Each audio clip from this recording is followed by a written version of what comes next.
Hello दोस्तों। आज की कहानी है ठंड में ठंडा चूल्हा। राजकुमार खाना खाकर थोड़ी देर धूप में बैठा ही था कि ठेकेदार ने उसे देख लिया। वह गुस्से में राजकुमार के पास आया। उसे देखकर राजकुमार उठकर ईंटें उठाने को चल दिया। तभी ठेकेदार बोला, कहाँ जा रहा है बे? कब से आराम फरमा रहा था, अब मुझे देखकर काम पर लग गया। राजकुमार सकपका गया। वह बोला, नहीं मालिक, बस अभी खाना खाकर 2 मिनट धूप में बैठा था, बहुत ठंड है। ठेकेदार ने उसे घूरते हुए कहा, अगर धूप ही सेकनी है तो घर जाकर सेक, यहाँ काम करने आता है या धूप सेकने? तेरे आधे दिन के पैसे काटूंगा।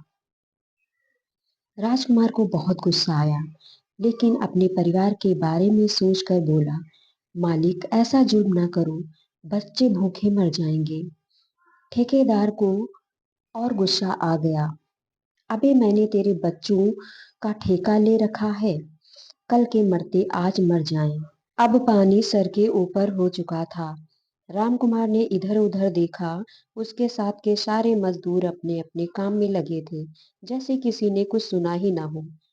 रामकुमार बोला, मेरे बच्चों के बारे में कुछ मत बोल, नहीं तो यही ईंट तेरे सिर में मार दूंगा।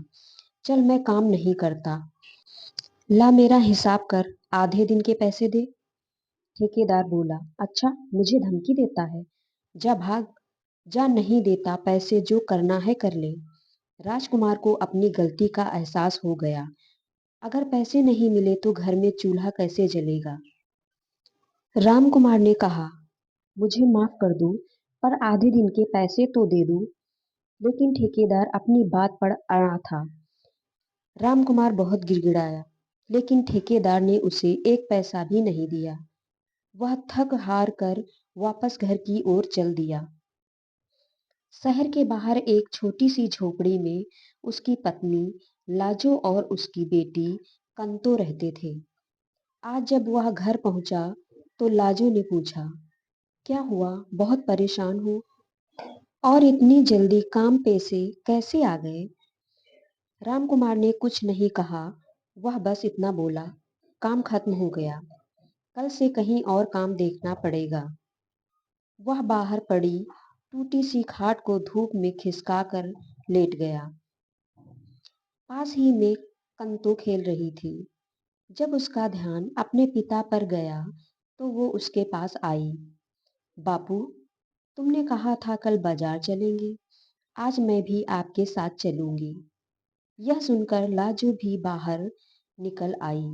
हाँ जी, आज जल्दी आ गए हो तो घर का राशन लेने चलते हैं। घर में कुछ भी नहीं है पकाने को। परसों सामान लाए थे, 2 दिन चल गया। रामकुमार सोच में पड़ गया। फिर वह बोला, मेरे पास पैसे नहीं हैं। ठेकेदार ने बेईमानी कर ली, मुझे आज पैसे ही नहीं दिए। लाजो सिर पकड़कर बैठ गई। हे भगवान, अब क्या करेंगे, कहाँ से खाना पकाऊंगी? हम तो रह लेंगे, लेकिन कंतु भूखी कैसे रहेगी? रामकुमार करवट लेकर लेट गया। उसके पास इस सवाल का कोई जवाब नहीं था। शाम होने लगी तो रामकुमार चारपाई को झोपड़ी के अंदर ले गया और एक पुराना सा कंबल ओढ़कर लेट गया। लाजो बाहर बैठी थी। कुछ देर बाद वह कंतों को घर का ध्यान रख, यह बोलकर कहीं चल दी। पास ही में उसकी एक सहेली रहती थी। वह उसकी झोपड़ी के पास पहुंची तो वह बाहर ही मिल गई। लाजो बोली, बहन थोड़ी सी मदद कर दो, आज उनका काम छूट गया। ठेकेदार ने पैसे भी नहीं दिए। घर में खाने को कुछ नहीं है, बच्ची के लिए थोड़ा सा खाना दे दो। सरिता बोली, अरे बहन, कोई बात नहीं, तुम राशन ले जाओ, जो जो सामान चाहिए ले जाओ, पका लेना और सब खा लेना। लाजो बोली, नहीं बहन, बस कंतु के लिए दे दो, हम तो भूखे भी रह लेंगे। सरिता बोली, बहन, कब तक भूखे रहोगे? अब पता नहीं तेरे आदमी को काम कब मिले। उससे कह जरा दिमाग ठंडा रखे, नहीं तो रोज चूल्हा ठंडा रहेगा। लाजो को बहुत बुरा लगा। बहन, ऐसी क्या बात हो गई तो तुम ऐसे बोल रही हो? सरिता ने राशन का सामान एक थैले में डाला और थैला लाजो को पकड़ाते हुए बोली, बहन, मैं तेरी सहेली हूँ, मेरी बात का बुरा मत मान। आज तेरे आदमी ने ठेकेदार से लड़ाई कर ली, उसे ईंट मारने की धमकी दी, तभी उसने उसे भगा दिया। मेरे आदमी ने बताया। वहां काम खत्म नहीं हुआ है। लाजो वहीं बैठ गई। हे भगवान, अब क्या होगा? ये तो कह रहे थे काम खत्म हो गया। मैंने सोचा ठेकेदार सारे मजदूरों को कहीं और लगवा देगा। सरिता बोली, बहन, हम गरीब लोग हैं, हमें तो सबकी सुननी पड़ती है। ठेकेदार मेरे आदमी को भी रोज गाली देता है, लेकिन सब सुनना पड़ता है। लाजो कुछ नहीं बोली, राशन लेकर सीधे घर आ गई। आज उसे अपने पति पर बहुत गुस्सा आ रहा था। उसने खाना बनाया और राम कुमार से कहा, चलो खाना खा लो। राम कुमार उठकर बैठ गया और बोला, राशन कहाँ से आया? तू तो कह रही थी घर में कुछ नहीं है। लाजो को गुस्सा और तेज हो गया। वह बोली, भीख मांग कर लाई हूँ, तुम तो लोगों के ईंट मारो, मुझे तो अपनी बच्ची के लिए भीख मांगनी पड़ेगी। सरिता से मांग कर लाई हूँ। राम कुमार को भी गुस्सा आ गया। वह बोला, कोई मेरी बच्ची को मरने के लिए बोलेगा तो उसका सिर फाड़ दूंगा। लाजू ने यह सुना तो वह पूछने लगी कि क्या बात थी।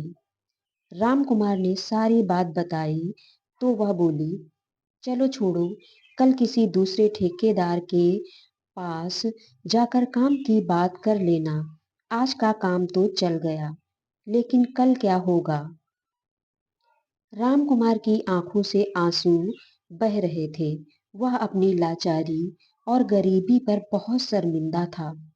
लाजो उसे समझा रही थी।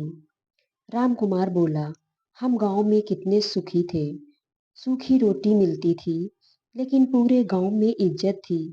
यहाँ शहर में बेइज्जती भी होती है, मेहनत भी ज्यादा करनी पड़ती है और पैसे भी कम मिलते हैं, ऊपर से महंगाई। लाजो बोली, मैं तो पहले ही कह रही थी यहीं रहते हैं, आप ही को लग रही थी शहर में जाकर ज्यादा पैसे कमा लेंगे।